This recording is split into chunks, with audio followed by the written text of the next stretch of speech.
No control on that, Tim. If you have ever been at a high school sporting event, odds are you have probably seen this man. This man is Steve Johnson, an MHSAA ref for over 40 years, and it all started at age 17 when he was approached by his athletic director. Before I left school, he says, you know something, Steve? He says, you'd make a great official, because he was also an official. But in 2016, this healthy, active man's whole world turned upside down when he was diagnosed with stage 4 small cell lung cancer, and the outcome was grim. I was sitting at her desk, she looks over at me and she goes, do you have a will?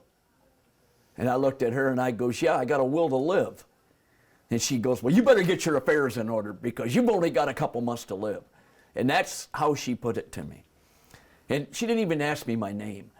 With his death looming, Steve started worrying about all the things that he would miss out on.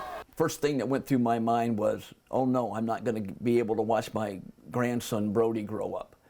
I'm not going to be able to watch my granddaughter Caitlin grow up. I'm not going to be here for Christmas. Steve decided right then and there that he was not going to go down without a fight, even if that meant 6 rounds of chemo, a side effect of which was excruciating abdominal pain. That was the worst pain I've ever felt in my life. In fact, I was down on the floor, I was on the bed, went to the floor, keeled over in a fetal position, and my wife looked down at me and she goes, well, are you ready to go to the hospital now? And I looked up at her and I go, yes.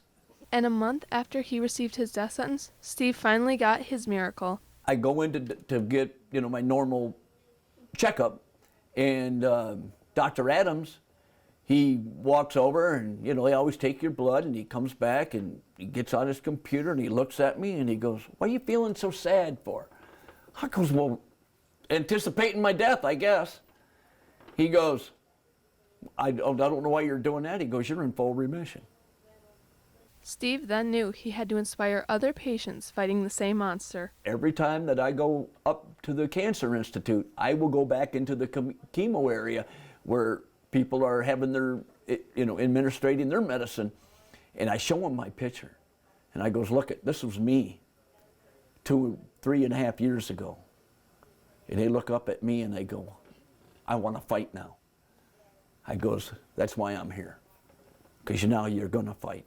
And to help reach a broader audience, Steve recently released a book titled Miracle Off the Field with author Jackie Duff Richardson. We go to the book signings and we'll have people come to us and say, I really was inspired by your book. It gives me hope. And I know somebody who's going through cancer and I'm buying this book for them because I think this will give them the faith and the hope they need. When that's exactly what our purpose was to let people know that even, if you're told you can't do it or it's the end, have faith.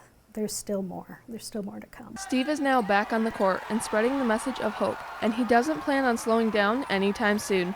Kate Lawrence, DTV Sports.